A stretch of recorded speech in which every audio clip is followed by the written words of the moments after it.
इमरान खान ने लॉन्ग मार्च का ऐलान कर दिया है, 25 मई को आगाज़ कर देंगे। और क्या इसके ऐलान से हुकूमत घबरा गई है या नहीं, इस हवाले से गुफ्तगू करेंगे।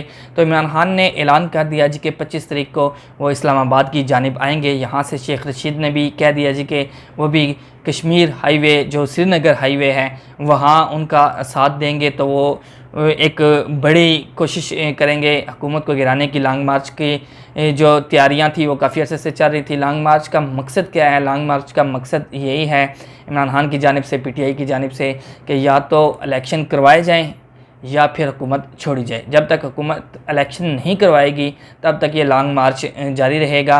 और अगर हुकूमत अभी ऐलान कर देती है इलेक्शन का तो कम से कम 3 से 4 माह फिर भी लगेंगे। तो अब बात करते हैं जी कि हुकूमत घबरा गई है या नहीं घबराई। इससे पहले मौलाना फजल रहमान साहब का जो बयान आया है वो ये बयान आया है जी कि जो लॉन्ग मार्च हमने किए हैं ऐसा लॉन्ग मार्च कोई भी नहीं कर सकता। किसी के बाप में भी इतनी हिम्मत नहीं है या किसी का बाप भी इतना बड़ा लॉन्ग मार्च नहीं कर सकता। ये बयान देने की ज़रूरत क्यों कर पड़ी? दूसरा ये है कि जितने भी एंकर हैं और जितने भी, जैसे श्री मज़ारी को गिरफ़्तार किया गया फिर बाद में छोड़ दिया गया, बेशक वजह कुछ और हो लेकिन ये फ़ायदा देगी पीटीआई को। जैसे जैसे गिरफ़्तारियाँ होगी, जैसे इमरान रियाज पे केस बन रहा, जैसे जो एंकर हैं एयरवाई के उन पे केस बन रहे हैं, तो ये जो उन शख्सियात पे केस बन रहे हैं जो पीटीआई के हक़ में बोलते रहे हैं और जो पीटीआई के साथ खड़े हैं, अगर उनके हक़ पे बोलने पे उनको गिरफ़्तारियाँ की जाएंगी तो फिर ये अगेंस्ट जाएगा हुकूमत के। हुकूमत को चाहिए कि वो इस वक्त न्यूट्रल है और इजीली जो अपना काम कर रही है वो करे। अगर वो गिरफ़्तारियाँ करेगी तो फिर इसका मतलब ये है कि वो अपने आप को कमज़ोर करेगी। इस वक्त इमरान खान जो है वो एक बड़ी पावर बन चुका है, इतनी बड़ी पावर बन चुका है कि उसके जलसे देख के अंदाज़ा किया जा सकता है कि कितनी बड़ी पावर है। और अगर जितनी आवाम उनके जलसों में होती थी उतनी आवाम अगर निकल आती है मार्च में तो फिर नून लीग के लिए बल्कि पीडीएम के लिए बड़ी मुश्किलात होंगी और बड़ा मुश्किल से कंट्रोल करना पड़ेगा।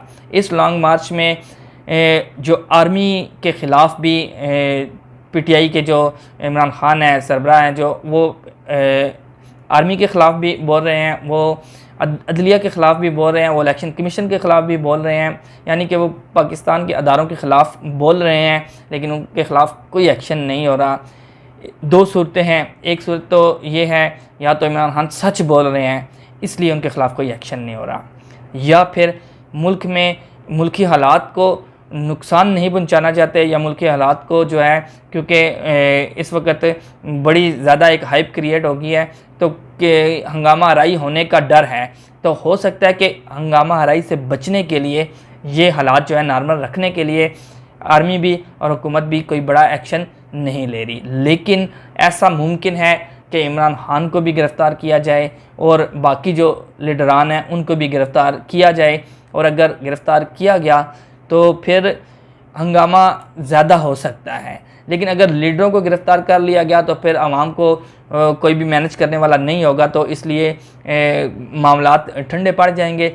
लेकिन अगर लॉन्ग मार्च 25 तारीख को निकल आता है और उसके बाद सारे इनके साथ शामिल हो जाते हैं और जितनी पोजीशन इनके जलसों की होती है उतनी लॉन्ग मार्च में हुई तो थोड़ा मुश्किल हो जाएगा हुकूमत के लिए। लॉन्ग मार्च करना और जलसे करना दो मुख्तलिफ़ चीज़ें हैं, क्योंकि जलसा एक दिन पर ख़त्म हो जाता है, एक दिन होगा 3 घंटे 4 घंटे 5 घंटे या 6 घंटे तक होगा। लेकिन लॉन्ग मार्च जब तक इलेक्शन की डेट नहीं देते तब तक वो मार्च करेंगे। तो इसका मतलब ये है कि ये लॉन्ग मार्च महीनों पर भी जा सकता है, जैसे कि पहले गया, दिनों में भी हो सकता है और ये भी हो सकता है कि इसको शुरू करने से पहले ही ख़त्म कर दिया जाए। तो देखते हैं क्या होता है। मेरी इस वीडियो के हवाले से अपना तबसरा ज़रूर कीजिएगा। इजाज़त दीजिएगा। अल्लाह हाफ़िज़।